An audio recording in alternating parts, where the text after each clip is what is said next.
Wali Kota Medan Bobi Nasution resmi bergabung dengan Partai Gerindra.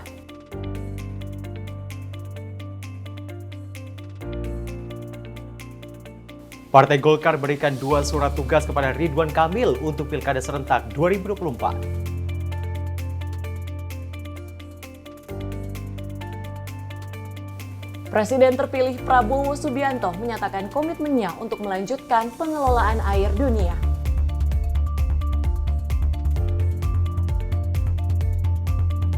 DPR RI menggelar rapat dengar pendapat dengan Mendikbudristek membahas kenaikan uang kuliah tunggal yang menjadi polemik.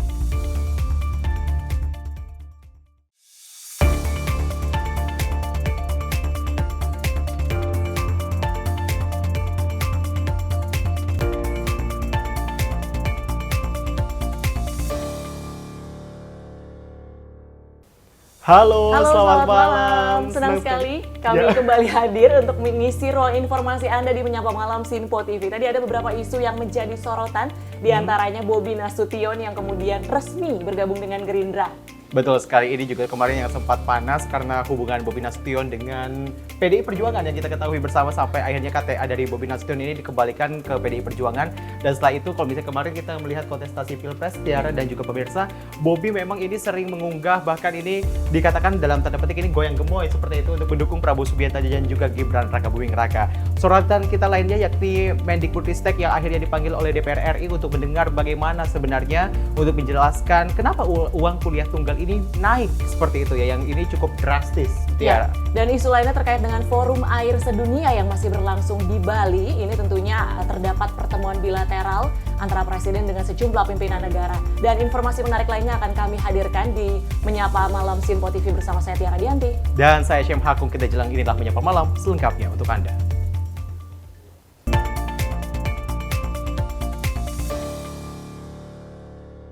Kita masuk ke informasi pertama di Menyapa Malam kali ini. Ada Wali Kota Medan Bobi Nasution yang resmi menjadi kader Partai Gerindra dan diisukan maju sebagai bakal calon gubernur Sumatera Utara 2024. Hal ini dipastikan usai Ketua DPD Gerindra Sumut saat menyambut kedatangan dan rilisnya kartu tanda anggota Partai Gerindra Bobi Nasution. Bobi Nasution resmi menjadi kader Partai Gerindra usai mendaftarkan diri di kantor DPD Gerindra Sumut. Sebelumnya Bobi sempat diisukan akan merapat ke Partai Gerindra usai adanya isu konflik internal dengan PDI Perjuangan yang beredar beberapa waktu lalu. Sebelumnya diberitakan bahwa mantu Presiden Jokowi itu menyatakan dukungannya terhadap calon presiden nomor urut 2, Prabowo Subianto dan Gibran Rakabuming Raka dalam kontestasi Pilpres 2024 lalu. Saat itu Bobi pun menyerahkan kartu tanda anggota Partai PDIP dan kini beralih ke Partai Gerindra untuk melanjutkan programnya secara luas dan akan berencana maju di pemilihan Gubernur Sumatera Utara pada periode 2024 hingga 2029 November mendatang. Tim redaksi Sinpo TV melaporkan. Ya, sebelumnya Tiara dan juga pemirsa, ada Sekjen Partai Gerindra Ahmad Muzani yang mengatakan bahwa sejumlah nama sedang dikaji untuk maju di pemilihan Gubernur Sumatera Utara. Saat ditanya apakah mantu Presiden Jokowi akan diusung, Muzani menyebutkan nama Bobi Nasution merupakan salah satu nama yang dipertimbangkan. Partai Gerindra menyatakan hingga kini masih mengkaji sejumlah nama untuk dimajukan dalam kontestasi pemilihan Gubernur Sumatera Utara 2024. Diketahui pilkada serentak akan berlangsung pada November mendatang, sejumlah nama pun diisukan akan maju di provinsi tersebut. Mulai dari nama mantu Presiden Joko Widodo Bobi Nasution hingga mantan Gubernur Sumatera Utara Edi Rahmayadi yang sudah mendaftar lewat Partai Demokrasi Indonesia Perjuangan. Saat ditanya oleh sejumlah awak media soal benar atau tidaknya Bobi akan diusung Gerindra, Muzani hanya menyatakan sejumlah nama memang sedang dikaji dan dipertimbangkan, termasuk Bobi Nasution yang kini masuk bursa pemilihan Gubernur Sumut 2024. Sumut ada beberapa nama yang sedang dikaji, termasuk Bobi Nasution. Dari Jakarta, Tim Sinpo TV melaporkan. Ya, memang Tiara dan juga pemirsa, kalau kita berbicara soal kontestasi Pilkada Sumatera Utara, khususnya pemilihan gubernur, ini memang sudah ada sejumlah nama. Bahkan kalau misalnya kita melihat dari mantan Gubernur Sumatera Utara, ada Edi Rahmayadi seperti itu. Ada juga bahkan nama mantan Gubernur Jakarta, Basuki Cahayapurnama juga masuk ke dalam bursa pencalonan Pilkada serentak 2024 di Sumatera Utara. Ya, setelah sebelumnya sempat diisukan akan bergabung dengan Golkar, namun kemudian resmi bergabung di Partai Gerindra dan sepertinya akan menjadi calon kuat mungkin yang akan bertarung dalam Pilkada 2024. Dan terkait hal tersebut, Wakil Ketua Umum Partai Gerindra, Habibur Rahman menyambut baik bergabungnya Wali Kota Medan, Bobi Nasution menjadi kader Partai Gerindra. Habib menilai Bobi merupakan sosok anak muda yang berprestasi dan menonjol selama menjadi pemimpin Kota Medan. Wali Kota Medan Bobi Nasution resmi bergabung menjadi kader Partai Gerindra dan telah mendaftarkan diri sebagai bakal calon gubernur Sumatera Utara dari Partai Gerindra. Merespon hal itu, Wakil Ketua Umum Partai Gerindra Habibur Rahman lantas memberikan ucapan selamat atas bergabungnya Bobi Nasution menjadi bagian dari partainya. Habib menilai Bobi merupakan sosok anak muda yang berprestasi dan sangat menonjol selama menjadi pemimpin di Kota Medan. Sementara itu, perihal majunya Bobi menjadi Bacagub Sumatera Utara, Habib menilai ada prosedur yang perlu dilalui oleh Bobi serta harus ada persetujuan dan rekomendasi dari Prabowo Subianto selaku Ketua Umum Partai. Ya, kami mengucapkan selamat datang kepada Mas Bobi Nasution yang resmi menjadi kader Partai Gerindra. Ini merupakan kehormatan karena kita tahu Mas Bobi adalah anak muda yang berprestasi ya, dan sangat menonjol selama ini sebagai pemimpin yang menonjol. Selanjutnya apakah beliau ingin menjadi calon gubernur dari Partai Gerindra untuk Sumatera Utara, kita lihat saja nanti. Ada prosedurnya, beliau bisa mendaftar di DPD Sumatera Utara, lalu DPD mengajukan kepada DPP untuk dikaji, dan pada akhirnya Pak Prabowo lah selaku Ketua Umum dan Ketua Dewan Pembina yang akan memutuskan siapa calon gubernur dari Sumatera Utara dari Partai Gerindra.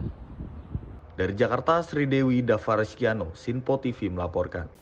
Ya, masih berbicara soal kontestasi Pilkada serentak 2024 di mana Wali Kota Medan Sumatera Utara resmi menjadi kader Partai Gerindra dan diisukan bakal maju dalam kontestasi Pilkada serentak 2024. Pengamat politik Universitas Al-Azhar Indonesia, Ujang Komarudin, menanggapi mantu Jokowi itu yang akhirnya berlabuh ke Partai Gerindra.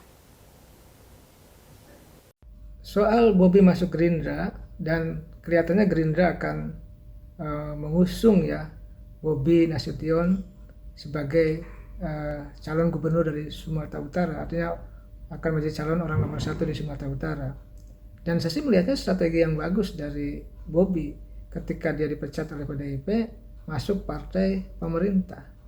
Partai Gerindra yang di situ Pak Prabowo akan dilantik menjadi presiden di 20 Oktober nanti.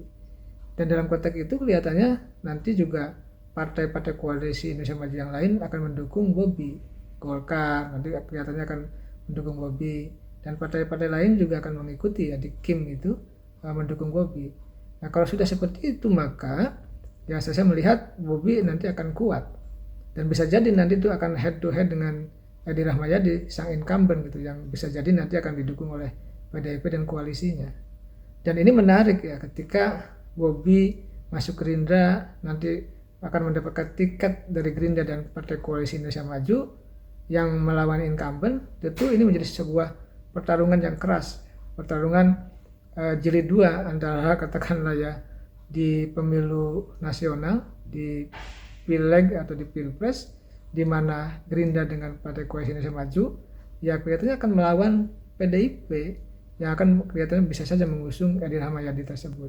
Nah dalam konteks ini saya melihat ya ini strategi dari Bobi untuk tadi ya bisa menang di Pilkada Sumut. Ketika sudah mendapatkan dukungan Gerindra, mendapat dukungan Golkar nanti dan partai-partai koalisi Indonesia Maju, maka disitulah Jokowi akan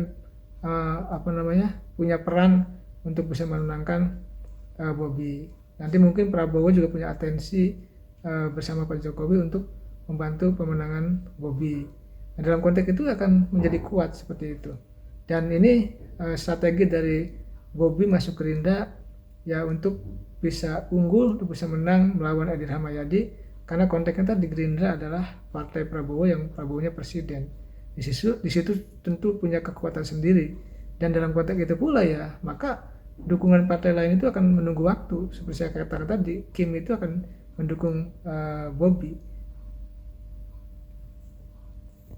Ya, seperti yang kita ketahui, Tiara dan juga pemirsa, memang kalau misalnya dari pernyataan Ujang Komarudin sebagai pengamat politik seperti itu ya, yang menyatakan memang kalau misalnya mantu dari Presiden Jokowi ini menjadi kandidat yang bisa dikatakan terkuat untuk nantinya maju dan juga mungkin nanti akan menang di Pilkada Sumatera Utara itu. Ya, dan itu namun balik lagi menjadi hak prerogatif dari partai tersebut, partai Betul. pengusung, apakah kemudian akan mengusung Bobi Nasution dalam Pilkada 2024. Nah, kalau misalnya dari Partai Gerindra sendiri lewat Habibur Rahman menyatakan nama dari mantu Joko Widodo ini sudah masuk, tapi untuk nantinya akan dicalonkan atau tidak, ini menunggu keputusan dari Ketua Umum Partai Gerindra Prabowo Subianto. Kita lanjutkan ke informasi masih terkait dengan Pilkada serentak di mana Ketua Umum Partai Gerindra sekaligus Presiden terpilih Prabowo Subianto menunjuk Ketua DPD Partai Gerindra Lampung, Rahmat Mirzani Jausal untuk maju menjadi calon Gubernur Lampung pada Pilkada 2024 mendatang. Sekjen Partai Gerindra Ahmad Muzani mengatakan momen memperkenalkan Mirzani sebagai Cagup Lampung diharapkan dapat membawa angin segar bagi masyarakat Lampung. Sekjen Partai Gerindra Ahmad Muzani memperkenalkan Ketua DPD Gerindra Lampung, Rahmat Mirzani Zausal, sebagai calon Gubernur Lampung di Pilkada 2024. Pemilihan Mirzani sebagai Cagup Lampung dari Partai Gerindra sudah mendapat restu dari Ketua Umum Partai Gerindra yang juga merupakan Presiden terpilih Prabowo Subianto. Selain Mirzani Zausal, Muzani menyebutkan bahwa saat ini Prabowo tengah mencari beberapa calon potensial lainnya untuk berlaga di daerah krusial.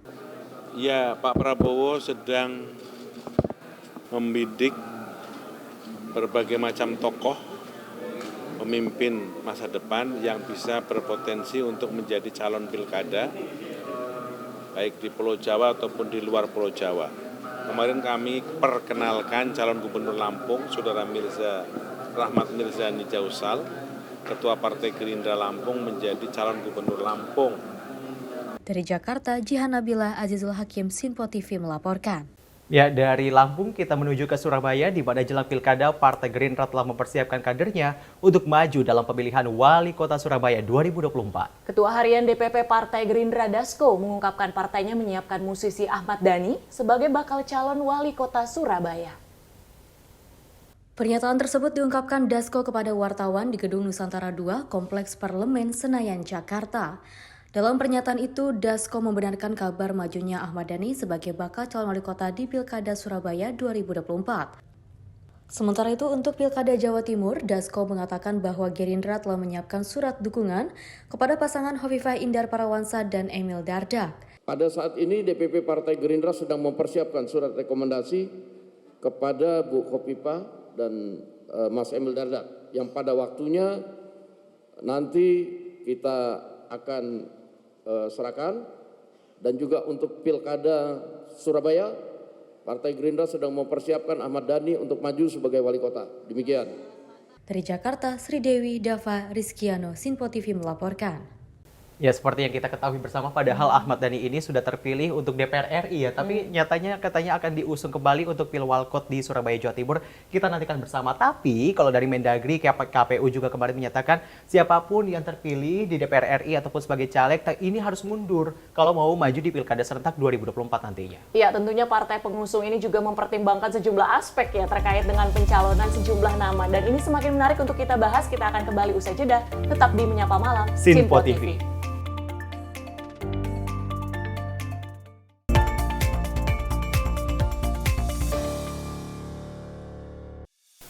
Apa kabar pemirsa? Senang sekali saya Sally Siregar dapat menjumpai Anda dalam Simpo Dunia Sepekan. Kami temani akhir pekan Anda bersama sanak saudara dan keluarga tercinta. Dengan sajian informasi yang unik dan menarik dari berbagai negara. Pastinya kami akan memberikan berita yang unik dan menarik yang kami rangkum dalam Simpo Dunia Sepekan. Jangan lewatkan Simpo Dunia Sepekan setiap Sabtu dan Minggu hanya di Sinpo TV.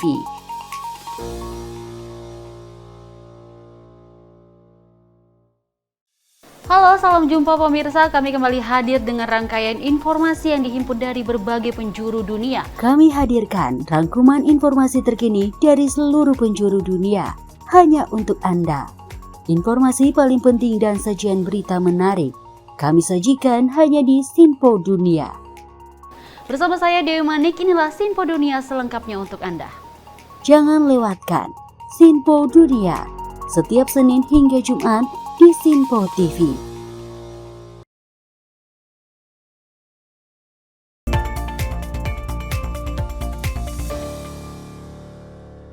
Ya, terima kasih masih di Menyapa Malam Sinpo TV. Kita akan berlanjut terkait dengan informasi pilkada lainnya. Partai Gerindra DKI Jakarta mengusulkan 4 nama ke DPP Gerindra untuk diusung sebagai calon gubernur dalam Pilkada DKI Jakarta 2024. Ya, Ketua DPD Gerindra DKI Jakarta Ahmad Riza Patria mengatakan pertimbangan untuk keempat nama tersebut dilihat dari berbagai unsur.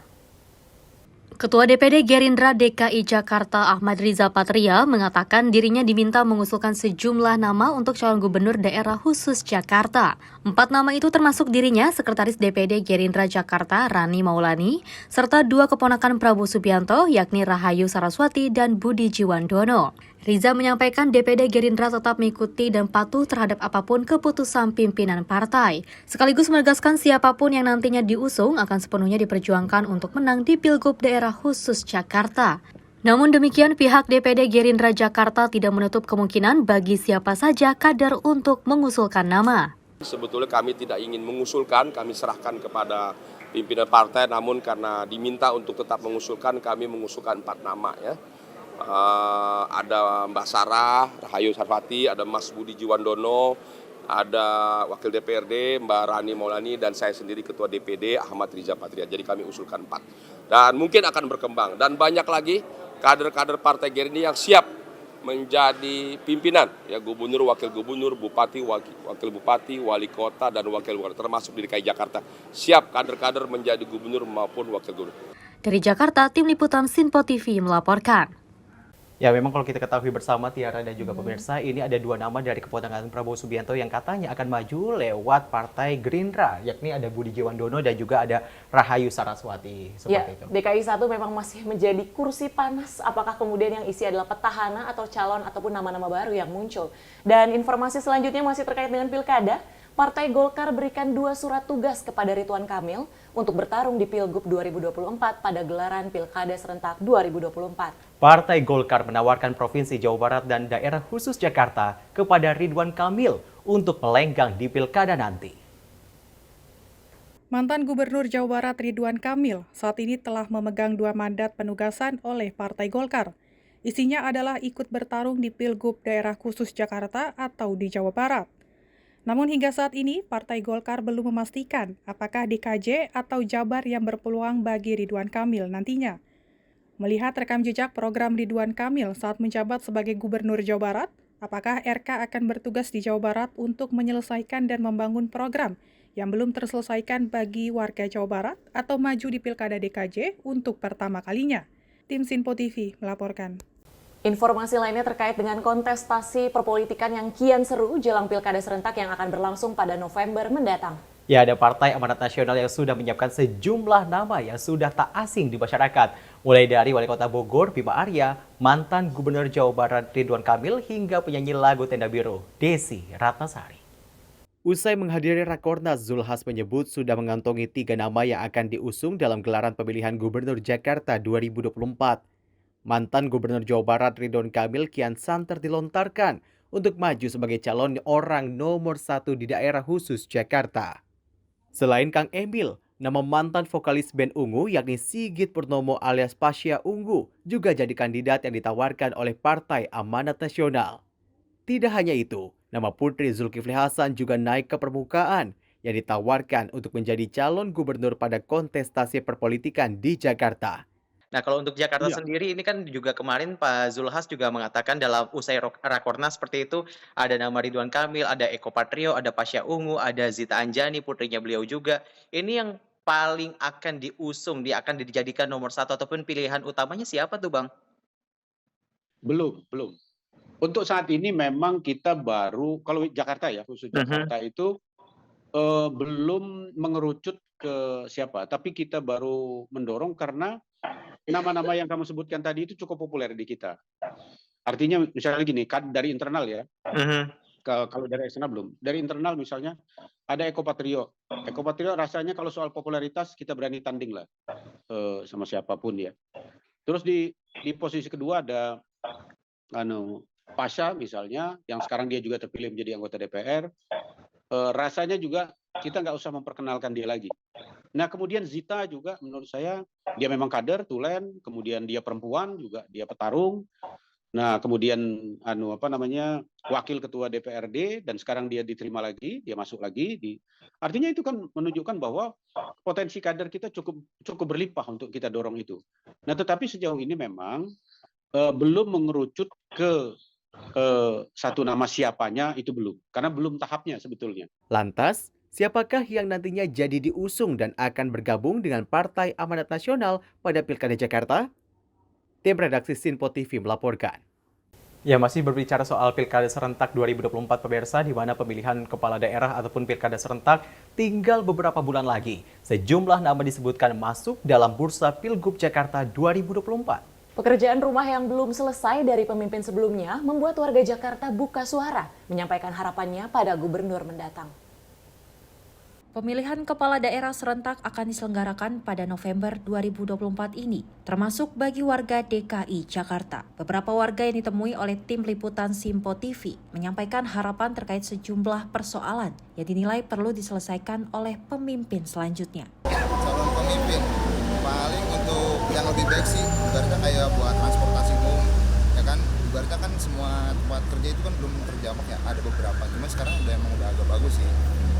Cuman beberapa ya lebih diperluas lagi lah, sama untuk mungkin jalan kayak buat pejalan kaki lah, mungkin macet juga bisa. Cuman kalau macet emang dari banyak kan emang warga dari mana luar Jakarta kan pada ada yang kerja di sini juga ya, banyak kan ada yang kerja, mungkin macet ya. Itu sih transportasi umum sih agak lebih diperluas.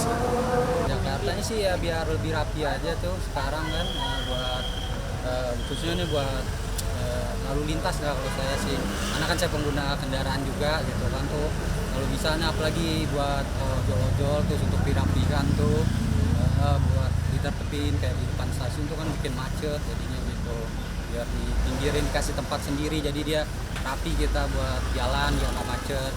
Ini kalau saya sih menurut Banten nih kayak begini nih buat kasih jalan buat jalan kaki, ini saya suka gitu buat sepedahan gitu, jalur-jalur sepeda itu udah bagus sih. Kalau sama taman-taman itu saya senang tuh kalau lihat taman-taman gitu tuh sekarang diperbarui semua gitu. Ya kita lihat pemimpin yang bisa bermimpi, bisa olah Jakarta lebih baik lagi. Ini kan kita lihat Jakarta ini adalah seperti yang dulu. Tapi sekarang Jakarta ini beda. Kenapa kita bilang beda? Jalan lebar dikecilin, terus macetnya di mana-mana. Itu yang kita maksud. Kita cari pemimpin yang lebih baik lagi dari sekarang. Tentunya masyarakat berharap gubernur selanjutnya bisa menyelesaikan sejumlah persoalan yang masih menjadi pekerjaan rumah yang ada di kota yang digadang-gadang jadi pusat perekonomian Indonesia. Dari Jakarta, Tia Radianti, Azizul Hakim, Sinpo TV melaporkan. Ya, kalau kita tadi melihat dari masyarakat Jakarta memang mengharapkan apa yang belum menjadi ataupun apa yang menjadi tugas dari pemerintah sebelumnya yang menjadi PR untuk diselesaikan. Salah satunya adalah kemacetan yang kemarin juga saya merasakan kemacetan yang begitu parah kalau misalnya dari arah Pancoran ke arah Kalibata seperti itu. Kalau misalnya dari Tiara mungkin ada harapan untuk pemimpin Jakarta selanjutnya? Harapannya mungkin dari sisi transportasi agar lebih banyak lagi nih masyarakat yang menggunakan transportasi umum sehingga mengurangi kemacetan tadi. Nah, ini masih ada kaitannya lagi-lagi terkait dengan pilkada. Jelang Pilkada Serentak 2024, sejumlah nama mengemuka. Tak terkecuali di daerah khusus Jakarta. Ya, pengamat politik Citra Institute Efriza mengatakan, warga saat ini butuh sosok pemimpin yang bisa membenahi berbagai persoalan yang ada di Jakarta. Ya, pemimpin DKI Jakarta yang dicari di pemilihan gubernur saat ini adalah seperti apa sih yang diinginkan oleh warga Jakarta. Tentu kita harus melihat dulu. Yang pertama yang harus dilihat adalah bagaimana pembangunan berkelanjutan di kota Jakarta. Karena Jakarta akan menjadi kota global. Tentu yang dibutuhkan adalah pembangunan ekonomi. Yang kedua adalah bagaimana mengatasi kemacetan, bagaimana mengatasi banjir. Yang ketiga adalah setelah hal itu kemacetan dan banjir, yang jelas adalah bagaimana bertumbuhnya DKI Jakarta. Dan jelas bahwa yang dimaksud bertumbuh ini adalah pertumbuhan ekonomi, kemudian pertumbuhan masyarakat dalam hal kehidupannya menjadi lebih baik, lebih sejahtera, dan tentunya yang dibutuhkan oleh masyarakat saat ini adalah pemimpin yang berani, pemimpin yang tegas, pemimpin yang punya visi dan misi, dan pemimpin yang punya kemampuan leadership yang jelas untuk menyelesaikan, untuk membangun Jakarta, dan tentunya untuk menyelesaikan apa yang menjadi visi dan misinya. Bukan sekedar visi dan misi ditawarkan, tapi diselesaikan, diaplikasikan, diimplementasikan, dan dirasakan oleh masyarakat. Dan itulah yang dibutuhkan oleh warga DKI Jakarta saat ini. Sebuah pemimpin atau sosok pemimpin ataupun pasangan dari pemimpin yang benar-benar mengetahui Jakarta seutuhnya dan siap membangun Jakarta yang lebih baik. Ya, Tiara dan juga pemirsa, seperti yang kita tadi lihat bersama dari pengamat politik ini yang mengamati memang kalau misalnya warga Jakarta akan memilih, memang yang visi misinya nantinya akan akan membenahi PR-PR yang belum tuntas di pemerintahan sebelumnya. Ya, ataupun kemudian ada program-program yang dinilai oke gitu ya untuk kemudian kembali dilanjutkan oleh pemerintahan nanti selanjutnya nih. Nah, semakin menarik lagi informasi yang akan kita sampaikan di Menyapa Malam Sinpo TV. Kami akan kembali usai jeda.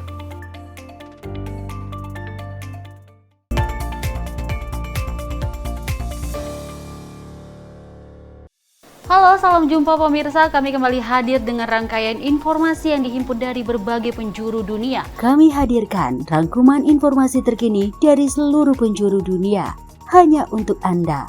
Informasi paling penting dan sajian berita menarik kami sajikan hanya di Sinpo Dunia. Bersama saya Dewi Manik, inilah Sinpo Dunia selengkapnya untuk Anda. Jangan lewatkan Sinpo Dunia setiap Senin hingga Jumat di Sinpo TV.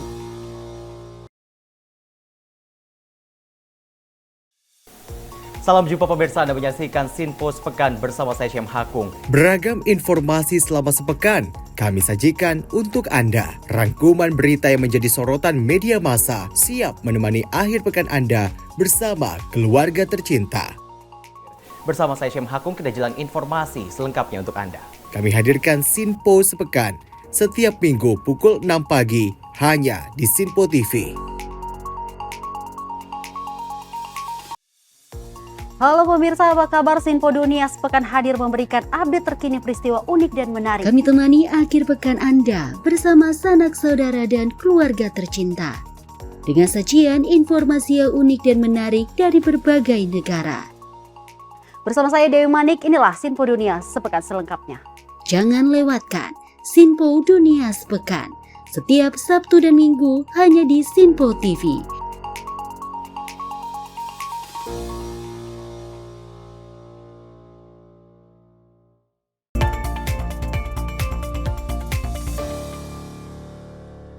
Terima kasih pemirsa, masih di Menyapa Malam Sinpo TV. Informasi kami lanjutkan terkait dengan Presiden Joko Widodo bertemu dengan CEO SpaceX dan Tesla, Elon Musk di Bali pada Senin 20 Mei 2024. Ya, dalam pertemuan tersebut keduanya membahas akselerasi transformasi digital di Indonesia hingga potensi pengembangan investasi di Indonesia.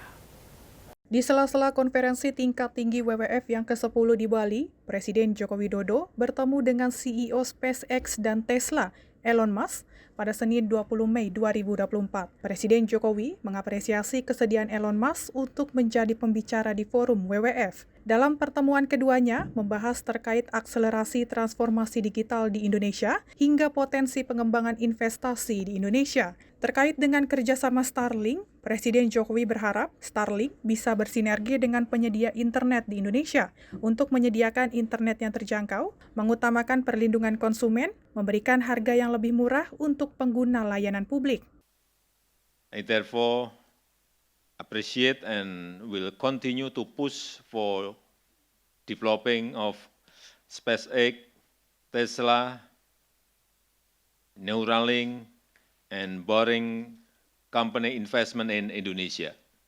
With regard to the ongoing Starlink cooperation, I hope that Starlink can synergize with internet providers in Indonesia to provide affordable internet access, prioritizing consumer protection, providing a lower price. for public service use, including at public health centers, shipping fleet, and remote schools in Indonesia. Merespon hal tersebut, MAS berharap kerjasama Starlink dapat mendukung fasilitas pendidikan dan kesehatan di Indonesia. We look forward to providing Starlink connectivity to places that don't currently have it, and schools and hospitals, and wherever it can be helpful. As I mentioned yesterday in the media discussion, I'm confident that my other companies will invest in Indonesia long term. Kunjungan MAS ini juga menandakan minat yang tinggi dari investor global bagi ekonomi digital di Indonesia. Dari Jakarta, tim redaksi Sinpo TV melaporkan.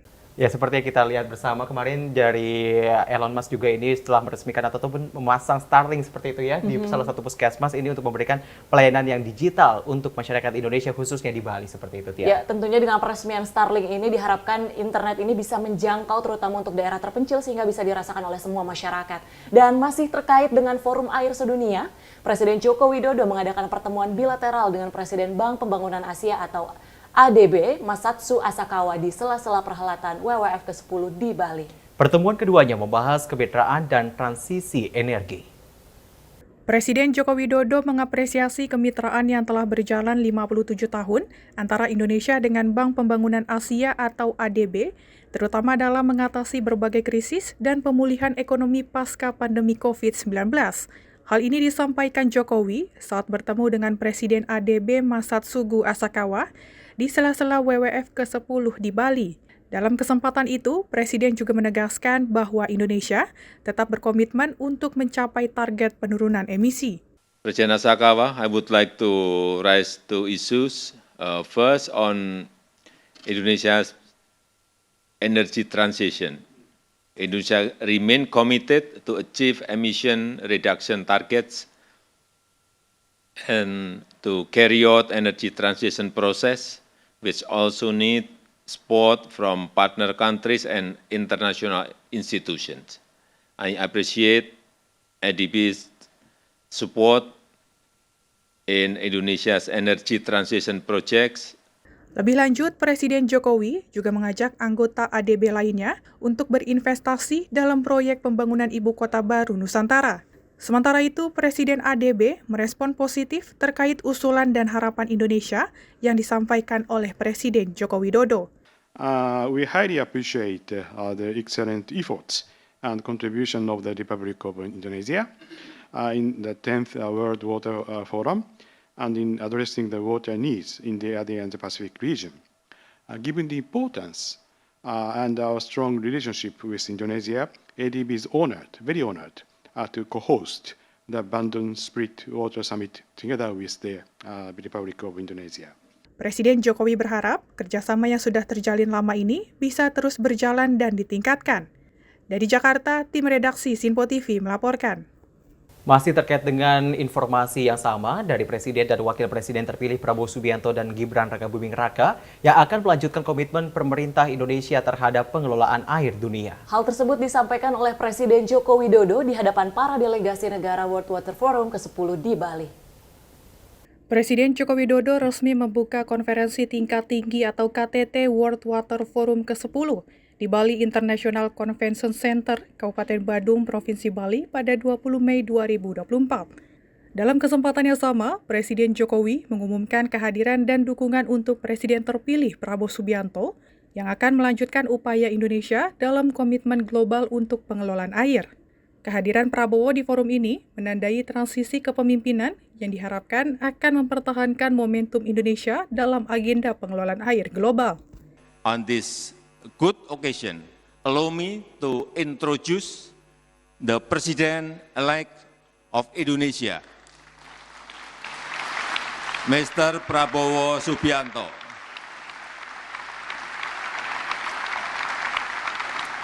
Who is currently serving as the Minister of Defense, who will continue Indonesia's commitment to contribute toward world water management.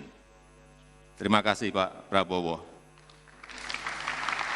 Sementara itu, untuk penyediaan air bersih, Prabowo Gibran bakal meningkatkan program resapan air dan membangun embung-embung air, termasuk program pipanisasi air bersih untuk menjamin ketersediaan air bersih yang merata di seluruh daerah. Prabowo berkolaborasi dengan ilmuwan Universitas Pertahanan atau UNHAN untuk mewujudkan titik air bersih. Total, ada 120 titik sumber air baru yang diberikan kepada masyarakat di Maluku, NTT, NTB, serta sejumlah provinsi di Pulau Jawa, seperti Jawa Barat, Jawa Tengah, Banten, dan juga Yogyakarta. Diketahui dalam Asta Cita atau 8 misi Prabowo Gibran, disebutkan penekanan program perbaikan kualitas gizi, air bersih dan sanitasi masyarakat untuk atasi ancaman stunting dan gizi buruk. Dari Jakarta, tim redaksi Sinpo TV melaporkan. Ya, Tiara dan pemirsa, kalau misalnya kita berbicara soal sosok presiden terpilih, memang kalau misalnya berbicara soal pengelolaan air dunia, ini ada di salah satu program dari presiden dan juga wakil presiden terpilih Prabowo dan juga Gibran yang terdapat dalam 8 asa cita untuk pemerintahan Indonesia ke depannya. Ya, setelah sebelumnya sempat diperkenalkan oleh Presiden Joko Widodo bahwa inilah yang akan menjadi the next presiden nanti setelah usai Presiden Joko Widodo menjabat, seperti itu. Kemudian terkait isu keberlanjutan ataupun isu terkait air ini akan kemudian dilanjutkan, tadi disampaikan oleh Prabowo dan juga Gibran. Nah, berlanjut ke informasi lain, Syam, Presiden Joko Widodo menekankan perlu lebih banyak lagi tindakan untuk menyelesaikan konflik di Palestina. Hal ini disampaikan Presiden Jokowi saat pertemuan bilateral dengan Presiden Majelis Umum PBB, Denis Francis, di Bali. Presiden Joko Widodo dan Presiden Majelis Umum Perserikatan Bangsa-Bangsa atau PBB, Denis Francis, mengadakan pertemuan bilateral di sela konferensi tingkat tinggi WWF ke-10 di Bali pada Senin 20 Mei 2024. Dalam kesempatan itu, Presiden Jokowi menekankan komitmen Indonesia terhadap isu-isu global, termasuk Palestina dan perubahan iklim. Presiden Jokowi mengapresiasi kemajuan di Majelis Umum PBB terkait status Palestina, namun menekankan bahwa perlu lebih banyak lagi tindakan untuk menyelesaikan konflik di Palestina. Menurut Presiden Jokowi, akar persoalan konflik adalah pendudukan ilegal Israel atas tanah Palestina yang harus diselesaikan. First, regarding Palestine, I welcome the adoption of the UN General Assembly resolution that gives Palestine additional rights as a UN observer state. Nevertheless, we must not stop here.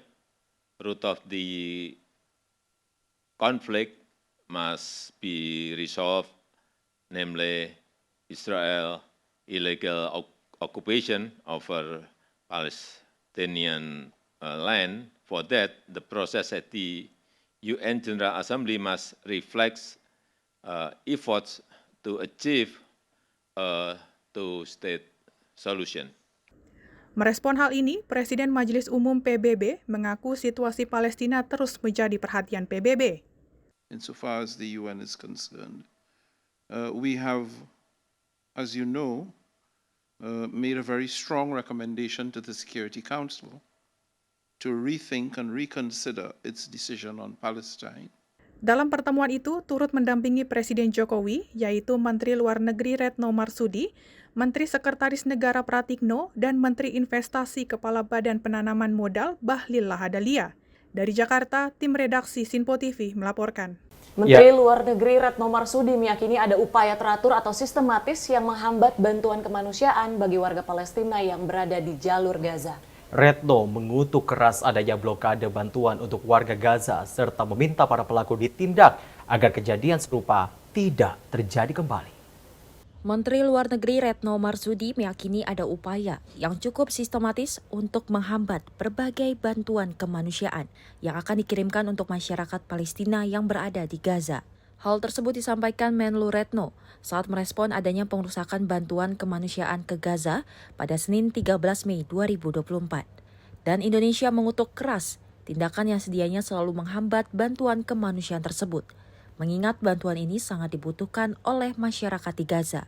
Lebih lanjut, Menlu mengatakan bahwa pihaknya sudah berbicara dengan Dewan Keamanan Perserikatan Bangsa-Bangsa atau PBB untuk menyerukan agar kejadian seperti ini tidak terjadi lagi. Karena kita sangat prihatin bahwa bantuan kemanusiaan yang masuk ke Gaza dari waktu ke waktu terus dihambat.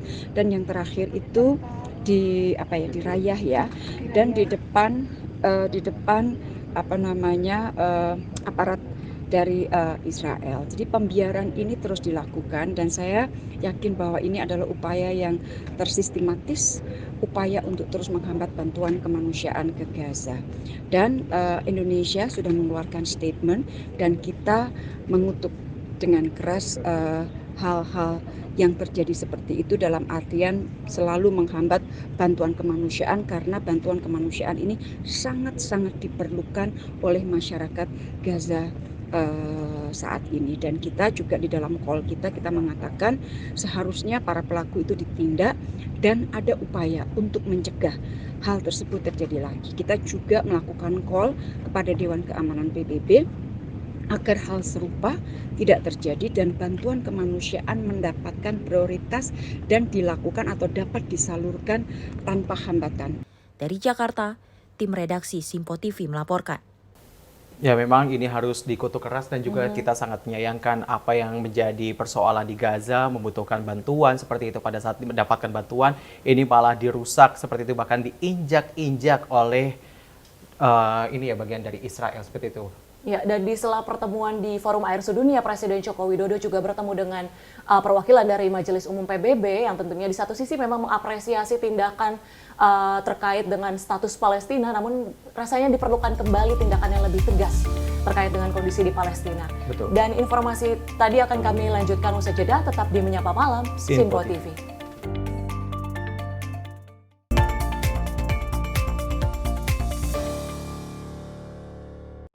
Menyapa Anda sebelum memulai hari dengan penuh semangat pagi. Halo, selamat pagi. Pagi Sally, pagi pemirsa dimanapun semua. Beragam informasi dari seluruh penjuru negeri siap menemani Anda di pagi hari.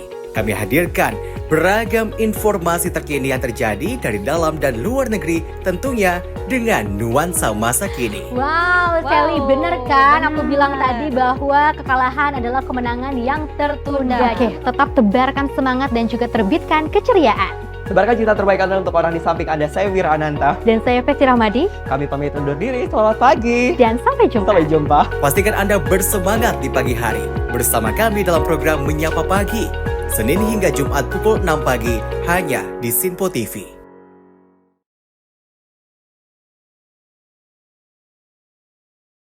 Halo, salam jumpa pemirsa. Senang sekali kita kembali hadir menjumpai Anda dalam Menyapa Malam ini. Rangkuman informasi berkualitas siap temani Anda di malam hari. Sajian berita teraktual yang menjadi pembicaraan kami hadirkan ke layar kaca. Laporan dari berbagai peristiwa kami sajikan ke ruang informasi Anda. Kami hadirkan topik yang jadi sorotan dengan nuansa kekinian. Bangga sekali yang melihat sepak bola Indonesia akhirnya seperti itu. Selain main di Qatar, Presiden juga ikut ya, para menteri. Tapi bukan di Qatar. Ya, di Gorontalo. Ini di Gorontalo pada saat meninjau panen raya seperti itu, panen raya jagung di Provinsi Gorontalo. Dan kita berharap kok peristiwa-peristiwa seperti ini jauh-jauh lah ya, benar kan Andi ya. Karena mengerikan Curanmor, terus kayak kejadian seperti tadi yang nggak kita duga, nggak kita sangka, yang kita jauh-jauhkan nih bisa saja menimpa gitu. Dan kita tetap harus berhati-hati pemirsa. Saya Andi Rezaldi. Saya Chef Hakung. Terima kasih sudah menonton. Selamat malam dan sampai jumpa. Saksikan selalu Menyapa Malam setiap Senin sampai Jumat pukul 20.00 waktu Indonesia bagian Barat hanya di Simpo TV.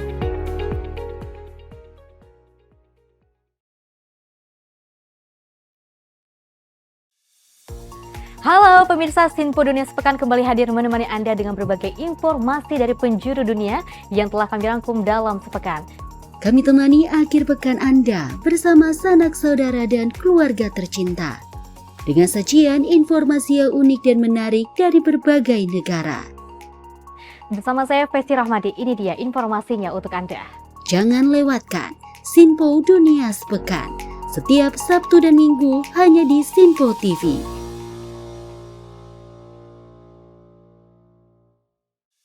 Salam jumpa pemirsa, kami kembali hadir dengan rangkaian informasi yang dihimpun dari berbagai penjuru dunia.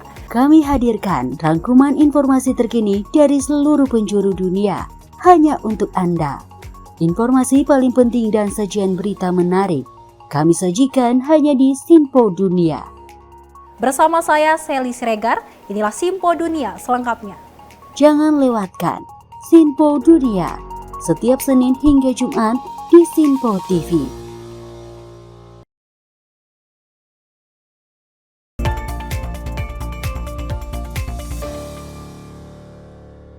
Terima kasih Anda masih bersama kami di Menyapa Malam Sinpo TV, masih bersama saya Syam Hakung dan rekan saya Tiara Dianti. Tadi kita setelah menyoroti perpolitikan dan juga pemerintahan dari Presiden Jokowi dan juga ada pemerintahan mendatang dari Prabowo Subianto dan juga Gibran Rakabuming Raka. Ini yang tak kalah menjadi sorotan Tiara, yakni UKT yang naik drastis. Ada Komisi 10 DPR RI yang memanggil Menteri Pendidikan, Kebudayaan, Riset, dan Teknologi Nadiem Makarim pada agenda rapat kerja Selasa siang tadi. Dalam rapat itu, Komisi 10 menargetkan 3 hal untuk dibahas bersama Kemendikbudristek. Salah satunya perihal kenaikan uang kuliah tunggal. Imbas kenaikan uang kuliah tunggal di sejumlah perguruan tinggi negeri, Komisi 10 DPR RI memanggil Kemendikbudristek Nadiem Makarim untuk meminta penjelasan mengenai sejumlah hal yang jadi sorotan publik. Ketua Komisi 10 DPR Saiful Huda mengatakan pihaknya menargetkan 3 hal yang akan dibahas bersama Nadiem Makarim. Pertama, meminta penjelasan Nadiem mengenai kenaikan UKT di sejumlah universitas. Kedua, meminta penjelasan terkait pengelolaan manajemen bantuan operasional yang diberikan kepada pihak kampus. Kita hari ini ngundang Mas Nadiem untuk minta penjelasan terkait dengan protes teman-teman mahasiswa yang terjadi di semua kampus di seluruh Indonesia. Komisi 10 sendiri mentargetkan 3 hal sebenarnya. Yang pertama, kita ingin minta penjelasan dari Mas Nadiem terkait dengan kenaikan UKT di seluruh kampus ini. Apakah sudah sepengetahuan dari pihak Kemendikbud atau tidak? Kalau sepengetahuan Kemendikbud, apakah Kemendikbud memberikan persetujuan atau tidak? Karena bagi kami tetap saya kira, karena Kemendikbud sebagai rumah penyelenggara pendidikan, apapun keputusan teman-teman kampus harus tetap mendapatkan persetujuan dari Kemendikbud, baik kampus yang berstatus PTNBH, BLU maupun sebagai status satker. Nah, karena itu kita ingin menjajaki itu. Yang kedua, kita ingin mendapatkan penjelasan secara detail terkait dengan pengelolaan manajemen bantuan operasional yang selama ini diberikan kepada pihak kampus. Keluhan selama ini kan merasa bahwa dana operasional yang diberikan kampus masih sangat kurang. Nah, pertanyaannya jangan sampai lalu malah direspon dengan sikap pejabat Kemendikbud yang menempatkan pendidikan tinggi sebagai tertiary education. Itu artinya kan mau lepas tangan, nggak boleh. Lebih lanjut, Komisi 10 juga meminta kepada Kemendikbudristek untuk membatalkan atau menangguhkan kenaikan uang kuliah tunggal di sejumlah perguruan tinggi. Dari Jakarta, Sri Dewi Andayani, Dava, Sinpo TV melaporkan. Ya, masih terkait dengan uang kuliah tunggal, Menteri Pendidikan dan Kebudayaan Nadiem Makarim menegaskan bahwa kenaikan uang kuliah tunggal hanya diperuntukkan untuk mahasiswa baru. Pernyataan itu disampaikan Nadiem saat rapat kerja bersama Komisi 10 DPR RI di Gedung Nusantara 1 Kompleks Parlemen Senayan, Jakarta. Menteri Pendidikan, Kebudayaan, Riset, dan Teknologi Nadiem Makarim menghadiri undangan rapat kerja bersama Komisi 10 DPR untuk membahas perihal kenaikan uang kuliah tunggal atau UKT yang ramai menjadi perbincangan publik. Dalam rapat tersebut, Nadiem menegaskan bahwa kenaikan UKT diperuntukkan hanya untuk mahasiswa yang baru masuk pada tahun ajaran saat ini. Nadiem menilai isu yang kini beredar di tengah masyarakat mengenai kenaikan UKT merupakan mispersepsi. Tanya itu, Nadiem juga menegaskan bahwa kenaikan UKT hanya akan dikenakan kepada kelompok mahasiswa dari keluarga yang mampu.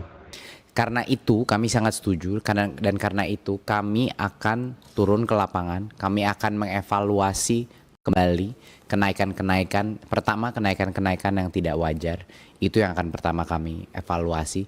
Kedua, kami akan memastikan bahwa proses appeal atau naik banding bagi mahasiswa yang mungkin merasa mereka tidak di dalam tangga UKT yang tepat itu terlaksana dengan baik. Ketiga, untuk melindungi mahasiswa-mahasiswa yang ingin menyuarakan pendapatnya secara tertib, untuk melindungi mereka dari misalnya tadi ancaman baik dari dilaporkan ke polisi atau kehilangan atau diancam kehilangan KIPK-nya, itu akan menjadi tanggung jawab kami untuk memastikan bahwa itu tidak terjadi. Ini adalah hak mahasiswa untuk protes, untuk mengkritik, dan juga untuk datang ke DPR untuk bisa ataupun ke kementerian untuk bisa menyuarakan pendapatnya. Dari Jakarta, Sri Dewi Davaresiano, Sinpo TV melaporkan. Ya, kalau misalnya dari pernyataan Nadiem Makarim, Tiada dan juga pemirsa, memang UKT ataupun dinaikannya UKT tersebut untuk nantinya mahasiswa yang baru masuk. Dan Nadiem Makarim juga menekankan ini hanya diperuntukkan bagi mahasiswa yang memang memiliki biaya, ataupun kalau misalnya kita ketahui masyarakat yang kurang mampu untuk berkuliah, ini harganya akan dibedakan seperti itu. Ya, namun di satu sisi menanggapi isu ini yang kemudian semakin ramai diperbincangkan oleh masyarakat dan juga dikeluhkan, tentunya Komisi 10 DPR RI ini membentuk panja gitu untuk merespon terkait dengan aspirasi ataupun keluhan terkait dengan uang kuliah tunggal tadi. Betul. Dan ini masih ada kaitannya dengan uang kuliah tunggal tadi. Sebelumnya Komisi 10 DPR RI gelar rapat dengar pendapat dengan BEM seluruh Indonesia mengenai kisruh kenaikan uang kuliah tunggal di Indonesia. BEM seluruh Indonesia membeberkan seluruh rektor perguruan tinggi negeri di Indonesia menaikkan UKT atas dalih Permendikbud tentang standar biaya di PTN. DPR RI melalui Komisi 10 menggelar rapat dengar pendapat umum dengan BEM SI untuk mendengar aspirasi terkait kenaikan UKT saat ini. Polemik kenaikan UKT terjadi hampir di seluruh perguruan tinggi di Indonesia. Pasalnya, kenaikan ini dipicu oleh kebijakan para rektor yang mengacu pada Peraturan Menteri Pendidikan Kebudayaan Riset dan Teknologi Nomor 2 Tahun 2004 tentang Standar Biaya Operasional Pendidikan Tinggi. Komisi 10 DPR RI akan membentuk panitia kerja untuk meninjau ulang dan memanggil Menteri Pendidikan Kebudayaan Riset dan Teknologi Nadiem Makarim untuk menuntaskan polemik ini agar tidak berkepanjangan. Komisi 10 juga mengatakan berbagai persoalan harus dituntaskan selain UKT dalam ranah PTN dan PTS. Hal itu dapat dibahas dengan panjang yang sudah dibentuk. Termasuk ini kebetulan juga ada yang mewakili perguruan tinggi swasta. Jadi perguruan tinggi negeri maupun swasta. Jadi saya kira begitu. Dan secara ini yang dalam waktu dekat tadi kami akan mengundang raker dengan Menteri Pendidikan tentu karena sudah didok jadwalnya nanti mungkin dilipkan kapan. Tapi tadi memang rekomendasi terakhir tentang panja sudah dibentuk dan bahkan pimpinan dan anggotanya juga sudah ditentukan, sudah mulai akan kerja. Masa sidang ini. Cuman mungkin tadi disampaikan oleh Kang Deddy Yusuf, ini mungkin waktunya panjang, sehingga kalau ada masukan-masukan yang tidak hanya UKT dan IP, boleh, tapi lewatnya panja.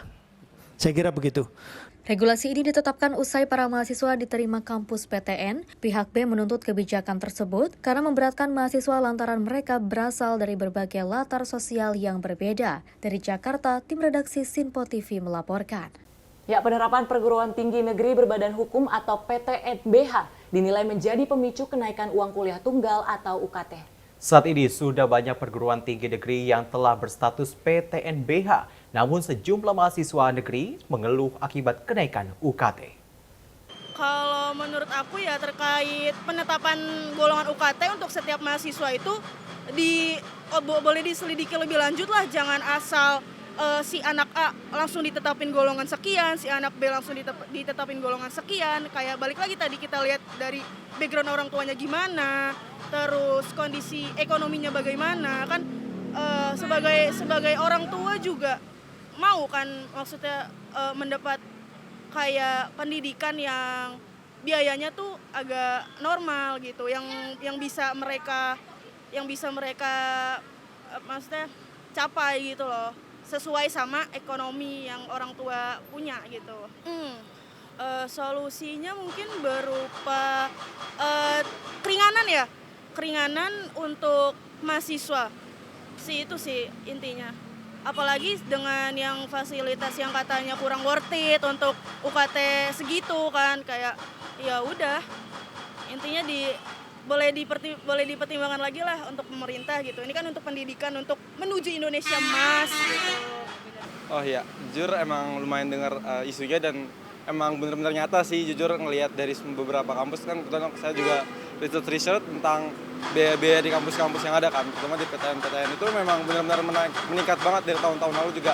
Kaget juga kenapa kok sejauh ini peningkatannya, dan kayak jujur menurut saya yang saya juga bukan dari yang keluarga, maksudnya bukan yang dari kalangan yang benar-benar mampu, jadi ketika mendengar hal itu cukup miris sih, yang kayak kenapa kok jadi kayak gini gitu.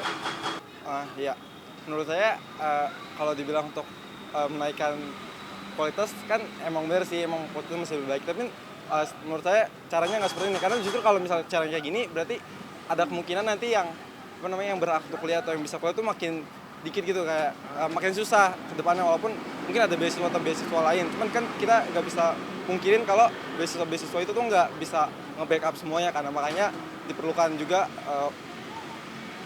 sebuah solusi sih untuk ngatasin ini. Ya mungkin lebih ke dipertimbangin lagi sih kayak kebijakan-kebijakan yang ada, biar ya kalau kita lihat nih sekarang kan kampus itu benar-benar yang fasilitasnya mungkin mewah, tapi kadang yang mewah itu kayak jadi cara yang nggak bagus, maksudnya kayak mending nggak usah difokusin ke situ, tapi lebih ke kualitas gimana pendidikannya dan gimana caranya biar semua orang tuh bisa kuliah tanpa mikirin biaya kayak gini. Kan ibaratnya kalau misalnya ada kampus kampus mewah dan keren, tapi ya cuman yang bisa ngerasain cuman orang-orang yang punya privilege atau keistimewaan yang dari lahir atau yang udah ini kan tuh nggak adil kan, dan tentunya yang ada malah makin pendidikan Indonesia itu makin nggak merata. Nah makanya perlukan kayak suatu solusi sih untuk biar gak dengan melalui UKT ini, jadi kayak emang lebih ke gimana keuangan mungkin dari pemerintahnya, jadi nggak ngandelin uang orang tua atau misalnya nggak ngandelin biaya kuliah aja gitu untuk meningkatkan fasilitas-fasilitas yang ada di perguruan tinggi. Nah kalau menurut saya gitu sih, Bang. Makasih banyak, Bang. Ya, menjadi polemik dan juga menjadi perhatian bersama uang kuliah tunggal ini yang dinaikkan seperti itu di seluruh perguruan tinggi negeri. Dan komisinya memang kalau tadi ada Menteri ataupun Mendikbudristek yang menyatakan Nadiem Makarim terkait dengan memang tidak semuanya akan dikenakan, tapi kita belum mengetahui seperti itu Tiara dan juga pemirsa, apakah nanti turunannya akan terjadi hal yang sama atau bagaimana ke depannya? Ya, di satu sisi juga dari Nadiem Makarim meminta adanya kerjasama antara Komisi 10 dengan Kemendikbud untuk meningkatkan anggaran di Kartu Indonesia Pintar untuk kuliah sehingga lebih bisa mengakomodir harapannya bagi mahasiswa yang kurang mampu. Betul. Kalau misalnya dari mahasiswa sendiri berharapnya uang kuliah tunggal ini justru diturunkan, mengingat biayanya yang apalagi yang tidak mampu seperti itu. Tapi dari segi fasilitas yang ada ini diharapkan mahasiswa ini mengharapkan bahwa ada peningkatan kualitas dari perguruan tinggi. Meskipun nantinya misalnya akan diterapkan biayanya akan ditingkatkan, tapi ayolah fasilitas juga harus dinaikkan juga seperti itu. Ya, dan informasi tadi sekaligus menutup jumpa kita di Menyapa Malam Sinpo TV pada edisi kali ini. Mewakili kerabat kerja yang bertugas mengucapkan terima kasih, saya Tiara Dianti. Saya Syem Hakung. Terima kasih telah menonton. Selamat malam dan sampai jumpa.